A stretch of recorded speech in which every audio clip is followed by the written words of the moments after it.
This Guy's Garage. Like and subscribe. Having the parliamentary secretaryship of PSPC, I had heard about the motion, and I think I wanted to present an amendment to the motion that I think will hopefully provide the committee exactly what it would like to have, which is the unredacted versions of the contracts. I actually, and my friend Mr. Macaulay will tell you, I actually do come at it from a principle that is somewhat unusual. I do believe committees don't exercise all of their powers that they sometimes have a right to exercise, and I do believe committees have a right to documents. But I think that there's a couple of other principles that I just want to lay out there as well. Number two is we want to make sure that confidentiality is respected with respect to the documents. And there are ways to do this that we have in our parliamentary precedent, which relates to looking at documents in a secure location like a SCIF.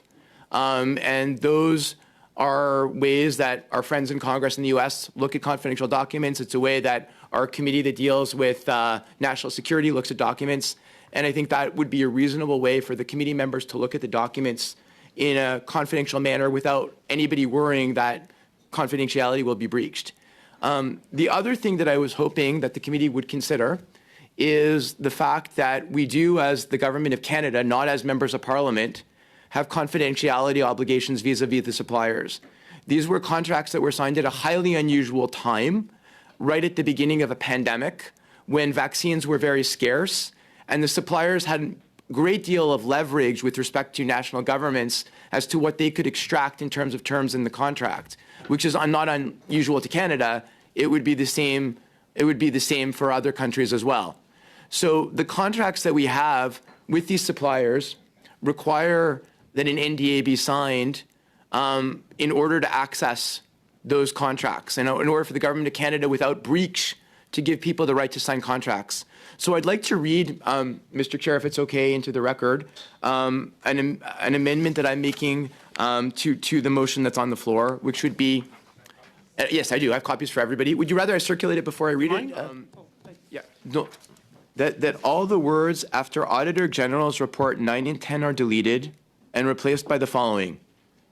That the committee clerk write to each of the suppliers, signaling the willingness of committee members to sign non-disclosure agreements in order to review unredacted copies of the contracts.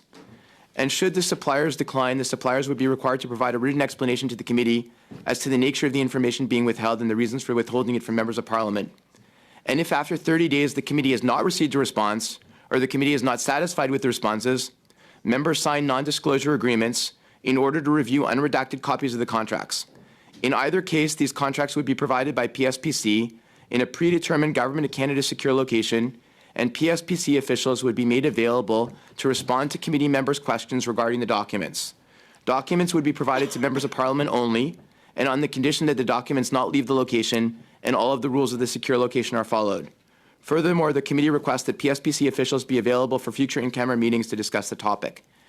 J'en ai la version française qui est en dessus. The French version is there as well, and I believe that you have received a paper copy. So, Mr. Chair. To set the stage where we have an obligation to let the suppliers know. If they have objections, the committee can still then sign the NDA in any case. Hopefully they won't have objections, and it'll happen faster than 30 days. But if they do have objections after 30 days, the committee can say, we're going ahead, we're signing the NDAs, and we're looking at the documents.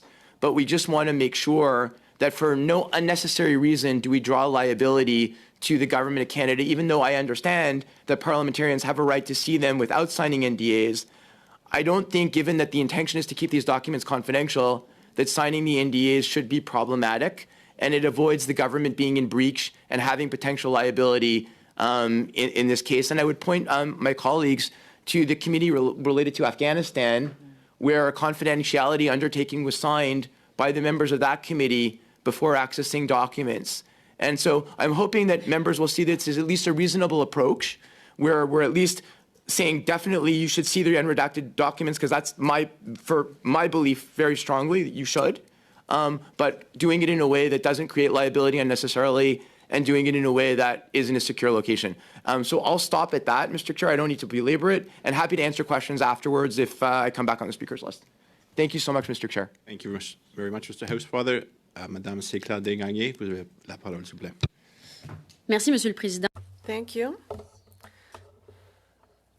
I'd like to thank my colleague, member from Mont-Royal, for being here. And he seems to be representing pharmaceutical reps rather than his constituents. I find this amendment, first of all, to be misplaced. We, as parliamentarians, don't have to sign non-disclosure agreements with pharmacy companies. That is an aberration. I do appreciate probably the intent, but I'm going to be blunt. I find whoever wrote this motion, I find it's insulting. I would prefer we stick with the original motion. There's a couple of things I just want to go over to that point. I just want to read a bit from Washington Post, which we all know is not exactly a standard bearer for right-of-center politics.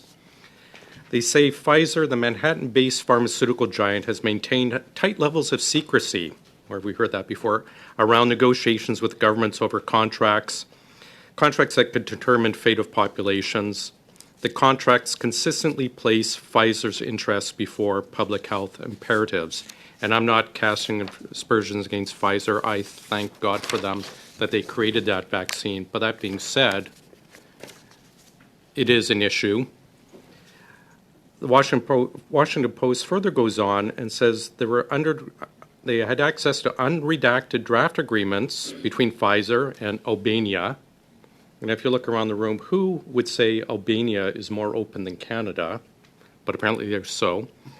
Brazil, Colombia, the DR, Peru, the European Commission. The European Commission, I was looking at their study, the only condition placed with theirs contracts, not about secrecy or hiding it from the public, their only condition was around liability agreements. Is it reasonable to actually ask this committee to sign an NDA for some of these things? These agreements require employees of the Government of Canada that access these documents to sign confidentiality agreements. And why is that? Why is there much more redactions, as my colleague said, in these documents than in other documents?